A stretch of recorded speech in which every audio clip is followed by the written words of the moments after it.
Hi there, BookTube! My name is Christina and welcome to the last video of this year! We made it!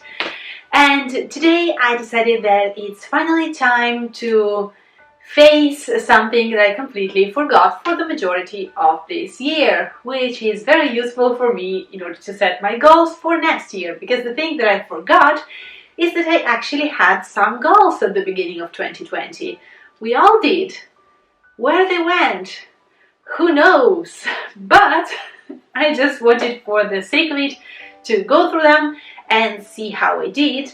And I already may tell you, I've not completed all of the things that I wanted to complete, but I've not did that badly, so I'm kinda happy.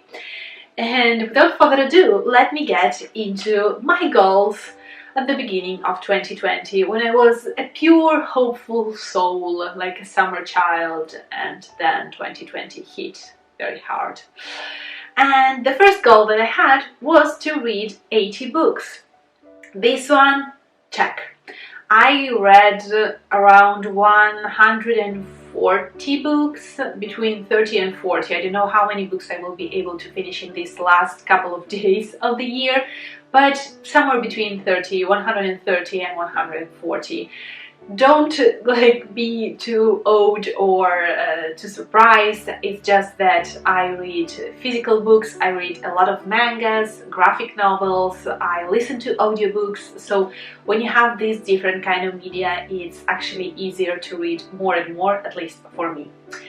Then the second one was to... Oh, and by the way, no, it was 80 books. Then I set my Goodreads goal at 100 when I was over 80 books, and I left it there. So that was the second goal of the year, to read 100 books, and that one, of course, check again.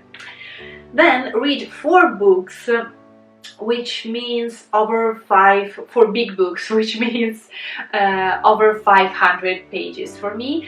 And again, somehow I managed to read those. So I read 4 books over 500 pages, and I'm very happy about it. I wasn't sure, but somehow I managed this goal even without pursuing it and putting too much effort into it. Then the third one is read 1 Russian classic, and this one I managed to do thanks to my buddy read with lovely Svetlana, and we read Evgeny Onegin, or Eugene Onegin, written by Alexander Sergeyevich Pushkin, and it was a very interesting experience. I kinda enjoyed it. It happened during kinda turmoilous moment of the year when a lot of things were happening, so I wasn't able to kind of read it seamlessly, but it still was very interesting and formative in a way, and I'm very glad that I was able to finally read 1 more Russian classic.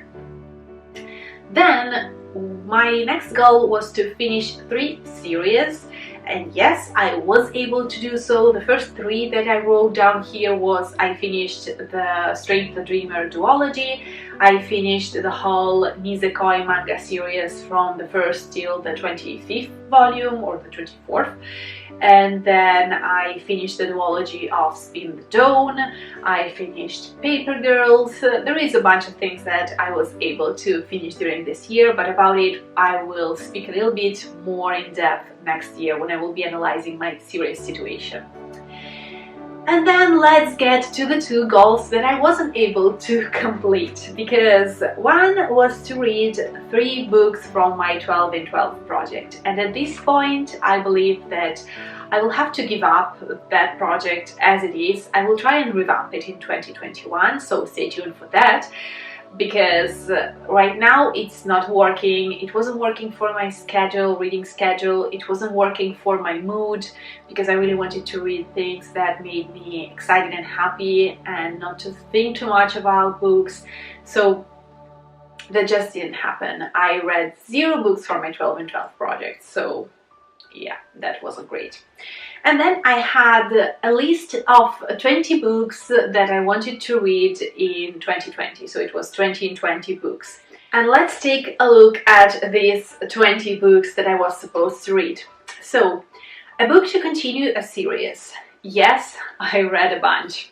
A book to complete a series? Absolutely yes. A non-fiction book? Yes, did that. A Russian classic? Again, did that. An audiobook? Yes, I listened to a bunch of amazing audiobooks this year.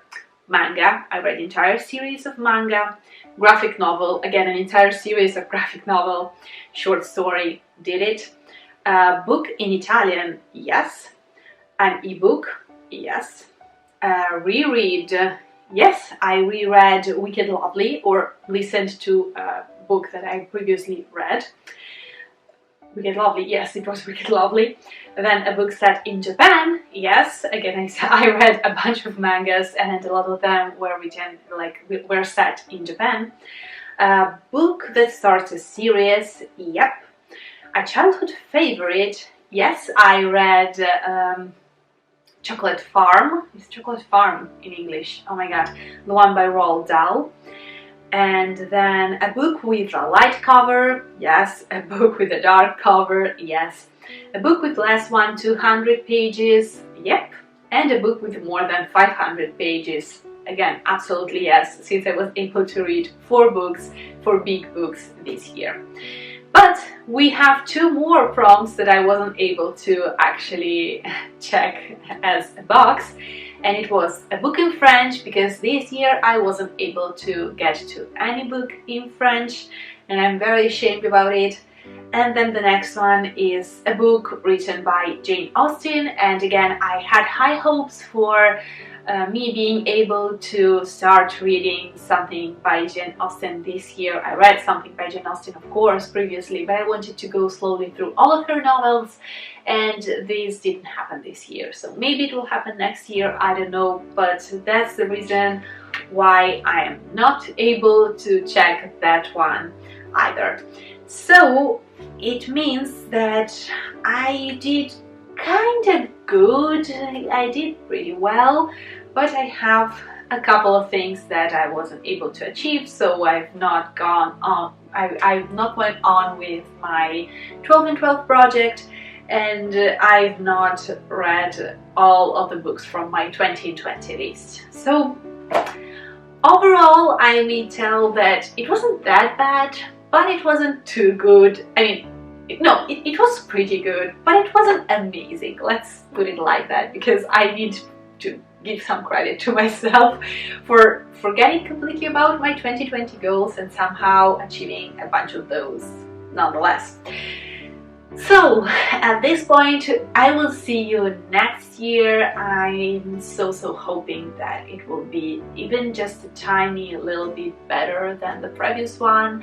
I wish you all of the best. I hope that your New Year Eve will be amazing, that you will be able to relax a little bit, or to be a little bit festive with whoever you want to spend this time with.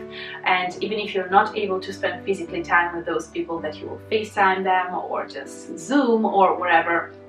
And yeah, we all deserve a little bit more of positivity and of happiness in 2021. So stay tuned for the next year. I already have a bunch of videos planned. I will do surely my most surprising reads, my most disappointing reads, how I did with my series, at what point I am, my 2021 goals, and so on and so forth. So I hope that you enjoyed this video. I hope that you enjoyed my content this year. I'm pretty happy with the fact that I was able to put a video pretty much every week, and sometimes even twice a week, and this is something that I'm really proud about, because I was able to be consistent. And I hope that you enjoy this content and that you will stay with me for the next year. So if you're following me actively, don't forget to subscribe and hit the bell so that you will receive a notification on your phone about the new videos that are coming up. And thank you so much, and from the bottom of my heart to you, Happy New Year, Happy 2021. I hope that it will be a good one. See you soon. Bye. Ciao.